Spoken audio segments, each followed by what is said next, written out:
So let me give my disclaimers I do with all my reviews. I use this as my only computer and tablet at home, and I use it at the office as well as a secondary device, so I really spent some time with it to get a chance to know it. I've been a big fan of the Surface non-RT line since its inception about 2 years ago.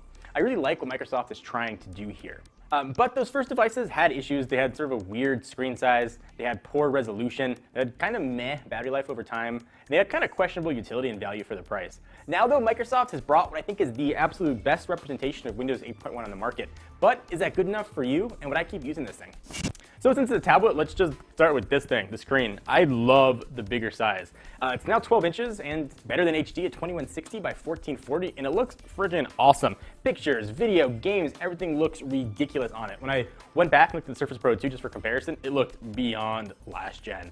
They did sort of a move to 3.2 aspect ratio, and it seemed kind of odd to me at first, but now I totally get it. It's a really nice middle ground for both portrait and landscape modes, no matter how you want to use the thing. This screen can compete with the best tablet and laptop screens on the market, and for my money, it looks better than a Retina display on a MacBook Pro, which previously I think was the benchmark for laptop screens.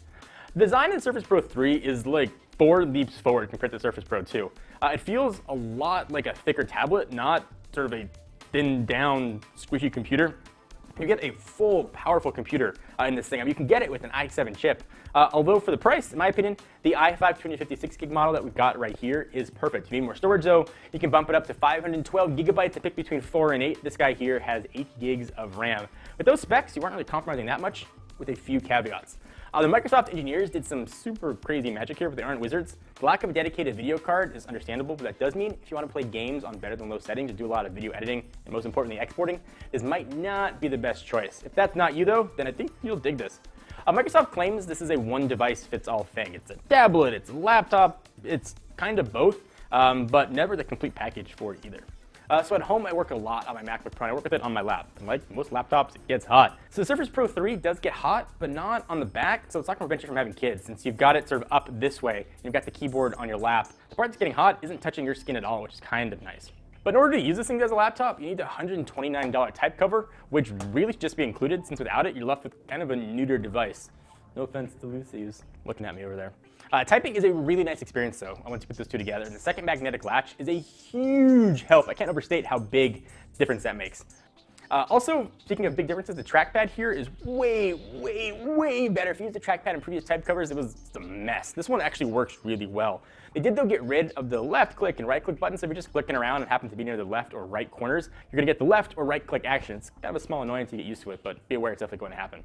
With that second hinge, the type on your lap is way more laptop-like, but not exactly there. While rigid, the keyboard still has some give, so when you're typing, it still kind of bends a little bit. You don't feel like you've got sort of a thick piece of metal right there, so keep that in mind.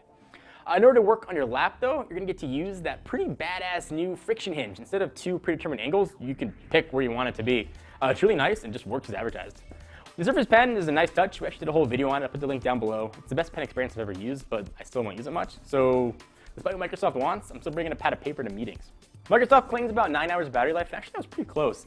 With brightness set at normal settings and using it just as a regular computer, I went 7 days without charging it, and all in, that was probably just shy about 7.5 hours. That was playing video games. If you stretch this thing out and turn the brightness down, you can easily get to that 9-hour mark or more. So nice they did here, especially with a thin device.